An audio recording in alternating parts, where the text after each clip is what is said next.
आपका स्वागत है। आज हम डिस्कस करेंगे एक लिमिट के क्वेश्चन के ऊपर, जो कि अपना है limit n tends to infinity 1/√n bracket 1/√2 plus √4 plus 1/√4 plus √6 plus 1/√2n plus √2n plus 2, जो कि अपना यूजीसी नेट 2015 में आया हुआ क्वेश्चन है। इसको देखिए हम कैसे सोल्व करते हैं। सबसे पहले हम इस श्रेणी का लास्ट टर्म मिलेंगे, जो कि अपना an होता है।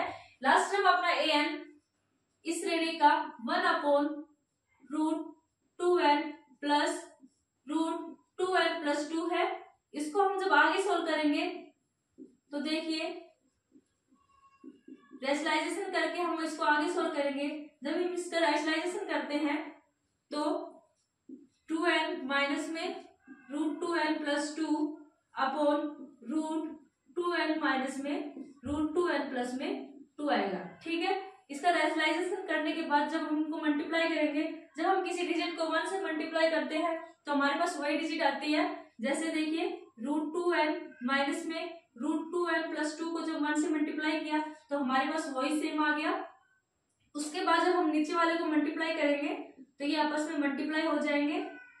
2n प्लस में 2, 2n माइनस में √2n प्लस में 2। समझ में आ गया। अब देखिए अगले पद में √2n plus √2n+2 √2n minus में √2n प्लस 2, मतलब a प्लस बी और a माइनस बी और a प्लस बी और a minus b, a plus B और a माइनस बी। देखियो a प्लस बी और a माइनस बी को जब हम आपस में मल्टीप्लाई करते हैं तो हमारे पास आ जाता है a² माइनस में b²। जब a प्लस बी और a माइनस बी को आपस में मल्टीप्लाई करते हैं तो हमारे पास आ जाता है a² माइनस में b²। तो हमारे पास यही फॉर्म बन रही है a प्लस बी और a माइनस बी। तो हम इनको मल्टीप्लाई करेंगे किस तरीके से, a² माइनस में b² की फॉर्म में।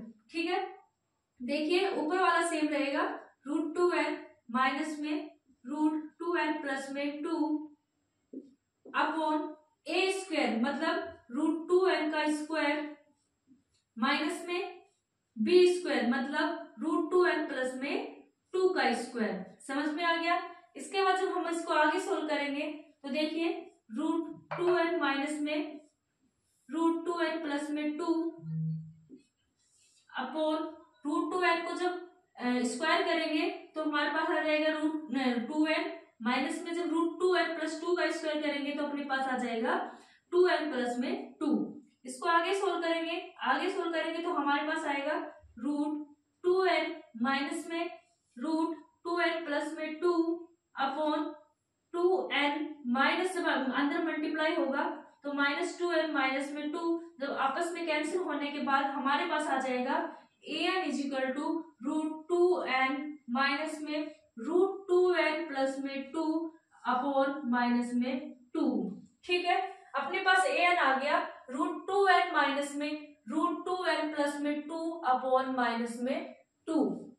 अब देखिए दोबारा से हम अपने क्वेश्चन के ऊपर ध्यान देते हैं। अपने क्वेश्चन में अपना लास्ट टर्म था 1/√2n प्लस √2n प्लस में 2 था। ये किसके लिए था, इस श्रेणी के लिए था। इस श्रेणी में फर्स्ट अपना टर्म है 1/√2 प्लस 4, सेकेंड ये है और लास्ट टर्म ये है। अब हमने इस लास्ट टर्म को दोबारा से सोल्व करके इसकी कुछ दूसरी फॉर्म बना ली है। इस फॉर्म के लिए हम अब दोबारा से a1 a2 a3 ये सब निकालेंगे। जब a1 a2 a3 कैसे निकालेंगे देखिए। अब हम a1 a2 a3 कैसे निकालेंगे देखिए। हमारे पास an आ गया √2n माइनस में √2n प्लस में 2 अपॉन माइनस में 2। जब a1 हम कैसे निकालेंगे, ये अपना होता है n मतलब nth टर्म मतलब लास्ट टर्म। अगर हम n की जगह 1 पुट कर देते हैं तो हमारे पास फर्स्ट टर्म मिल जाती है, जो कि आ जाएगी √2 माइनस में √4 अपॉन माइनस 2। अगर हम n की जगह 2 पुट करें तो हमारे पास आ जाता है √4 अपॉन √4 माइनस में √6 माइनस में 2। और ऐसे करके हम पूरी टर्म निकाल लेंगे। जब हम पूरी टर्म निकाल लेंगे तो हमारे पास दोबारा से क्वेश्चन की एक नई फॉर्म मिलेगी, जो कि है limit n tends to infinity 1 upon में रूट एन ब्रैकेट a1 अपने पास ये आ गया, तो रूट 2 माइनस में रूट 4 अपॉन माइनस में 2 प्लस रूट 4 माइनस में रूट 6 अपॉन माइनस में 2 प्लस रूट 2n माइनस में रूट 2n प्लस में 2 अपॉन माइनस में 2। ठीक है, इसको जब हम आगे सोल्व करते हैं तो देखिए limit n tends to infinity, अगर हम इस क्वेश्चन में -1 अपॉन 2 कॉमन ले ले तो देखिए हमने -1 अपॉन 2 कॉमन ले लिया तो ये बाहर आ गया, अपने पास अंदर बचा है रूट 2 माइनस में रूट 4 प्लस रूट 4 माइनस में root 6 plus root 2n minus में रूट 2n प्लस में 2।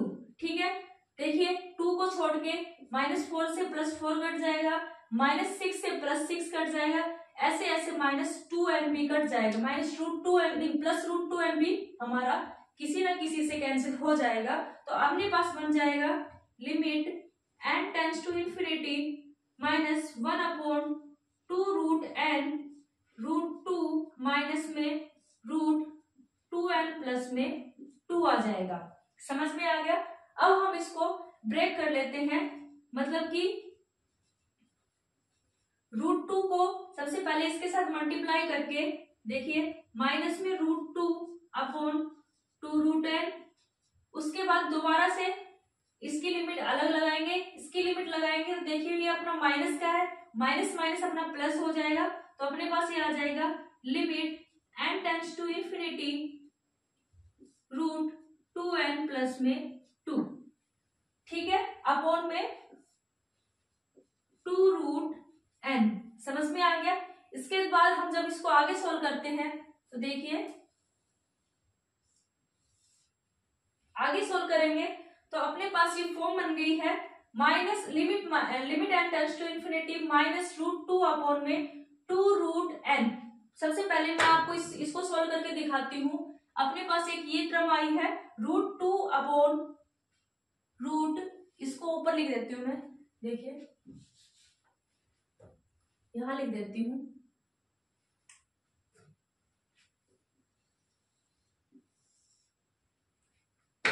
देखिए अपने पास ये आ गए हैं √2 अपॉन 2 रूट n। जब हम इसको सॉल्व करेंगे तो देखिए हम इसको कैसे लिख सकते हैं, √2 अपॉन 2 को हम लिख सकते हैं √2 मल्टीप्लाई √2 और अपना रूट n तो दे ही रखा है, √2 से रूट कट जाएगा तो अपने पास क्या बचेगा 1 अपॉन में √2n, ये अंदर दोनों मल्टीप्लाई हो जाएगा तो अपने पास क्या बचेगा √2n। ठीक है, दूसरा सॉल्व करके दिखाती हूँ मैं आपको। अपना दूसरा है कि दूसरा हम अगले टर्म में करेंगे। देखिए सबसे पहले इसको देख लेते हैं, इसका मैंने सोल्व करके दिखा दिया तो अपने पास क्या आया था कि लिमिट माइनस में 1 upon √2n plus limit n tends to infinity √2n plus 2 upon 2 root n। ठीक है, इसको हम जब आगे सोल्व करेंगे, जब n की लिमिट इंफिनिटी लगाएंगे तो 1 अपॉन इंफिनिटी अपना 0 के बराबर होता है, तो ये अपना हो जाएगा 0 प्लस इसको सोल्व करेंगे, देखिए limit n tends to infinity √2n plus में 2 अपॉन 2 रूट n। ठीक है, अब इसको कैसे सोल्व करेंगे, देखिए सबसे पहले हम इसमें कॉमन लेंगे limit n tends to infinity, इसमें कॉमन लेंगे हम √2n। जब हम √2n हम इसमें कॉमन लेते हैं तो ये अपना हो जाता है 1 प्लस में, और जब इसके नीचे हम कॉमन लेंगे तो 2 से 2 कट जाएगा तो अपना बन जाएगा 1 अपॉन में n। समझ में आ गया? 1 अपॉन में n अपॉन में 2 रूट n। समझ में आ गया। इसके बाद अगले स्टेप में करेंगे limit n tends to infinity root 2n 1 plus में 1/n, और इसको हम लिख सकते हैं 2 को √2 और √2 और √n। ठीक है, इस √2 से √2 कट जाएगा और √n से √n कट जाएगा, तो अपने पास बचेगा limit n tends to infinity 1 plus में 1/n में n/√2। ठीक है, उसके बाद देखिए जब हम limit n tend to infinity लगाते हैं तो 1/∞ अपना होता है 0, तो 1/∞ लगाएंगे तो ये अपना हो जाएगा 0, तो अपने पास बच जाएगा, देखिए अपने पास बच जाएगा लिमिट इसमें लग चुकी है, तो अपने पास बच जाएगा 1/√2। समझ में आ गया?